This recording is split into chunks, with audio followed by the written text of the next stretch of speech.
Hi, welcome to Off the Ranch. My name is Matt. I just took some pre-workout. I was gonna go work out, but I ended up not having time because I got on a phone call for like 30 minutes, but the pre-workout is still in my system and I don't usually drink caffeine or coffee or energy drinks or anything, so I'm kind of freaking out right now. Welcome to Demolition Wrench. We are now in Demo's garage and holy cow, we got new uniforms. Check this out. Dang, Demo's Official. garage. We also got one for me. Oh yeah, and unfortunately though, mine has long sleeves. He got short sleeve one. They didn't have another one. I can fix this. One sec. Hey, what can we do to help you here in Demo's garage today? I got you. You need work done in your car? I can do it for you. So today, old Burke and I are going to pull out the LT5 engine because this thing from the factory had 375 horsepower. I want way more. To get way more, we need that thing to come up. To get that thing to come up, we gotta drop the exhaust, and then transmission. What else? That's pretty much it. That's pretty much it. Easy. It's super easy. So we're gonna start working on this ZR1. For those who don't know, this is a 1990 ZR1 Corvette. The ZR1 was the really special model back in 1990. It was one of the fastest production cars that you could go out and buy, and it like doubled the value or doubled the MSRP over the stock Corvette. So it was a really crazy Corvette back in its day. This one has been junked and hasn't been on the road in 17 years. Well, besides when I took it on a little cruise the other day. Demolition Ranch. And we want this thing to be back on the road with a vengeance. Where are these hangers used to go? I undid the front ones Yep, already. That one's not in. So this is all gonna slide back. Yep. Yeah, so that's all Yeah. done here.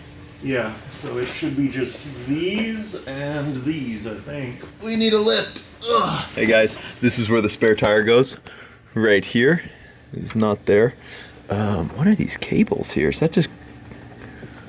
I have no idea. What are these cables? Ground straps. But they're so thick, Yeah. and they're not tight. Yeah, well, I mean, it's just for electricity. Oh yeah, they're not tight. No, this one's not. Probably This one's not either. supposed to be. Yeah. All right, we just got to take these hangers out, and then the exhaust will all fall onto us. Did I tell you we need a lift?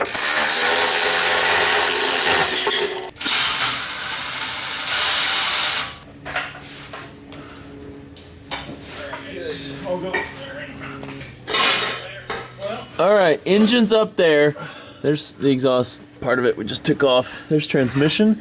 Going down here, there's a drive shaft, as you can see, back to the diff.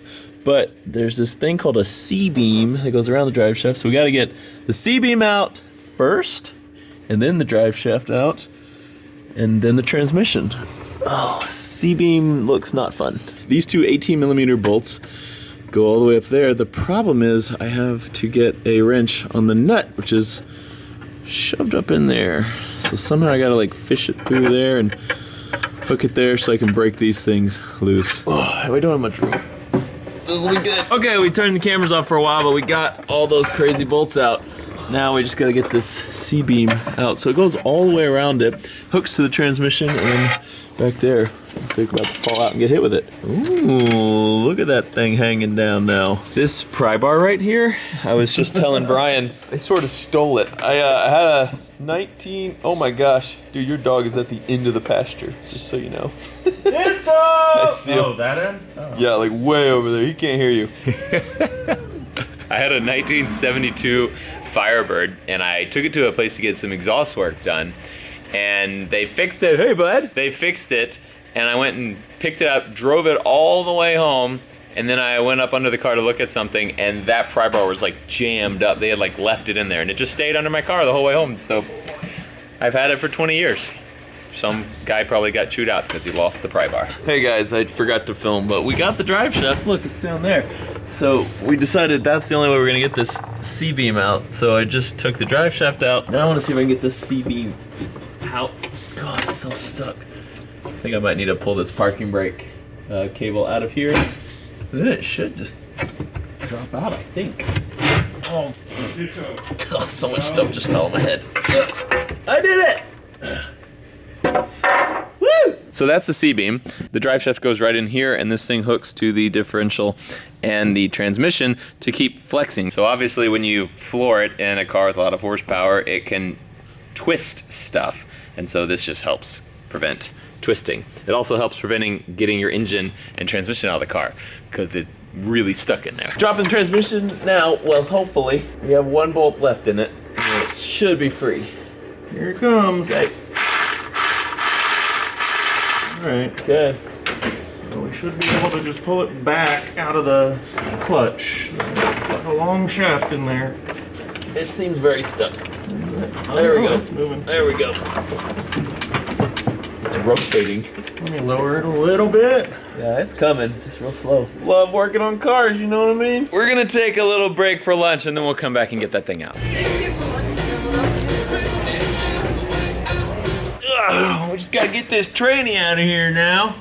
You know that problem when you got a stuck tranny and you're trying to get rid of it? And transmission is what I'm talking about. What are y'all talking about? It's like hung on something.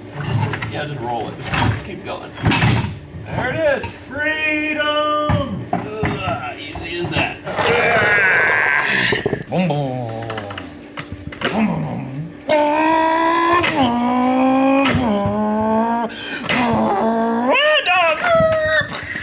Almost kills you. Hit 109 though. This is exhaust. This is our catalytic converter, and it goes up to our exhaust manifold. You gotta get those out. They're mostly out, but you gotta get that out. And then this bell housing here is super stuck, even though I took bolts out. Still trying to figure out how to get that thing out too, but I'm gonna get these out of the way, hopefully, and get a little bit better view of that. Nice. There it is. Oh, it actually is kind of like, looks like a header already. Factory. That is cool. I thought it was gonna be cast iron or something. Yeah, so this is our manifold, which kind of looks like our headers. Goes into this big cat here, has all this exhaust gas recirculation kind of stuff going on here. We're gonna make it much simpler in the rebuild. So I've mentioned before that my other Corvette that I used to have was a 1995, and it was the base model Corvette. And I'm pretty sure it was like a decade ago when I did this, but I put headers on that car, so I took the stock exhaust manifolds off, and I'm pretty sure they were not this. I think they were cast iron, which most exhaust manifolds are just a giant piece of cast iron. They're super heavy and they don't flow as well. And this is really, really cool. I've never taken apart the car that had kind of like headers already built in, which is probably why the ZR1 models are, you know, way more expensive from the factory, because they have a lot of upgrades like this. They also had twice as many holes for air to go in, so these over here are always open, and these have these little valves in here, but the valves are totally frozen shut, so you can see that. So when we were driving this thing, we were only driving, actually I thought these were the same size, the ones that are always open are smaller, so we were driving on less than half of the amount of air that would normally be going into this engine, which is probably why it wasn't running very good. It's also like kind of rusty in there, but this is getting there. We are about ready, as soon as we can get this bell housing unhooked down there, about ready to start pulling this block up. Bell housing out. We got the engine hoist hooked up to the engine. Now we just need to hoist it. We need to balance it a little bit. Looks like it's picking up the back. I see it coming up.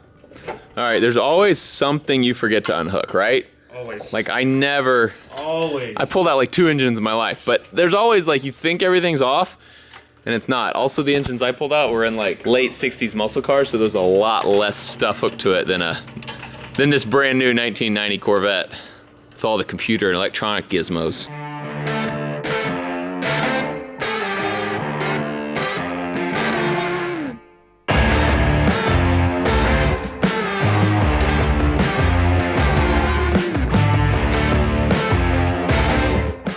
There it is, the giant LT5 block. So these things have the dual overhead cams, so their heads are just giant. The block's actually normal size, but the head is just huge and sticks out so far, as you can see. Also, check out how rusty all this stuff is. I actually, like, when I did the donut the other day, I totally like screwed up the clutch. And I didn't do anything too crazy with it. I was just trying to go as hard as I could because I knew we were replacing all this stuff anyway. This is probably why it got screwed up so easily. This thing was flooded and is now just super rusty and nasty. Yeah, don't let your car sit underwater. That's the moral of the story here. And we actually got this thing out with only one wire that was not unhooked. Yep. So we got that unhooked, and then the engine came straight out with no issues, which is amazing. God, so cool. So now we just gotta fix it, put it back in here. Taking it out was the easy part. Putting it back in, it's gonna be tricky. But we didn't want this video to just be a disassembly video. This is a rebuild video. So we're going to actually install our first new part today too, if I can figure it out. You know, it's pretty complicated to get it all put together right. Nailed it. New parts going in, man. This car is just shaping up. We got a gas cap. It actually did not come with a gas cap when we bought it. And so we ordered one, and now things can't fall in the gas tank. Together already. Really coming together. I mean, you can just see the value increasing right before our eyes. I washed my hands as good as I could, and they're still gross. Hey, family. Hey, Link. Hey, mommy.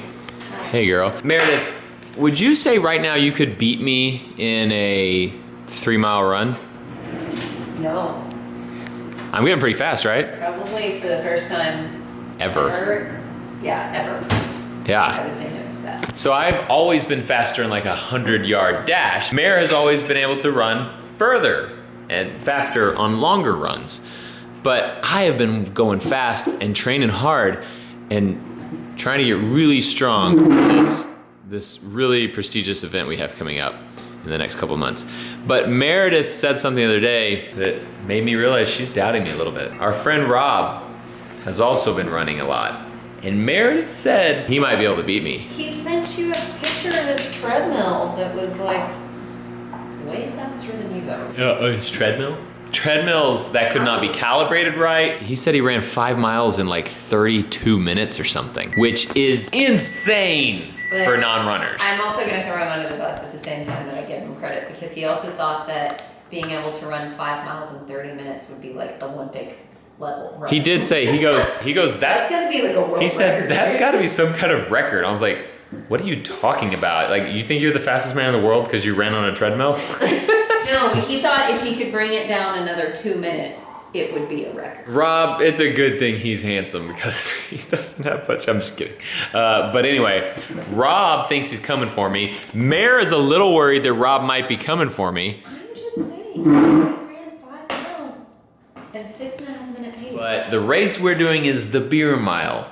And that throws a whole nother wrench in Rob's plan. Are you just trying to make noise with that chair? As I talk, it just keeps scooting further and further out. He reminds me of me. Anyway, though, Mare was like, are you sure Rob's not going to beat you? And I was like, I'm 100% sure, Mare. For sure he's not going to beat me.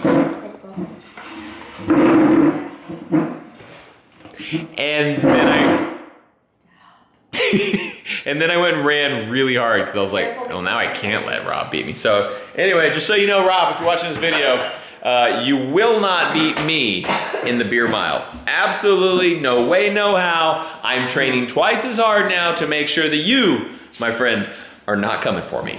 Just so you know. And also, Mare, I think, might be rooting for you. Jerk. I didn't say that. The last thing I want to do today is open this package from Vortex. And I was just going to open it. I actually started opening it. But then I saw it's in a wooden box. I've never received a scope in a wooden box before. So I felt like you guys probably should, you know, be here for this. Dang. Check this out. I'm not usually one who does, like, you know, epic unboxings, but when I get a package in an epic box, I feel like I have to do an epic unboxing. And everyone has to come look. Yeah, right? I know. Oh, you want to see? Oh, you itchy? Okay. All right, bye. Okay, this is it. Vortex. Dang. All right, this is the most epic scope. I don't even know what's in here, but it's epic. Look at this. Official documents. That's me. Dang. All right, so in it, we have a mount. Great. We have the covers for the front and back of it. And then the scope. Razor HG Gen 3. I have the Gen 2. I don't have the Gen 3 yet. Okay, let's open it. You guys don't want to see it? No? You want me to put it back? Put it back? Put it back? You sure? I'll show it to you. Skiff knife, and the crowd goes wild. Link in description if you're interested. Dang! Even this box is epic. Okay, so magnetic closing box. I don't even care about boxes, but I mean it is neat looking. And then you have this thing. Cool. Oh yeah. What do we got here? This is a 1 to 10 power. Let's check it out. It's so hard to do a camera and a scope at the same time. I zoomed in so you can see that reticle. It's crazy. It's still really hard to show it on camera. That was my epic unboxing. Thanks so much for hanging with me on Demolition Wrench. More stuff coming soon on the Corvette, on the Dodge, on the Mansion, on the Harley, on the Submarine, on the Skyscraper. None of that stuff is true. Thanks for watching Demolition Wrench. I love you, and I'll see you next time.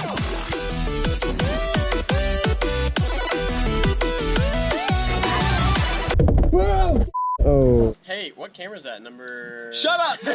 Don't tell Mayor.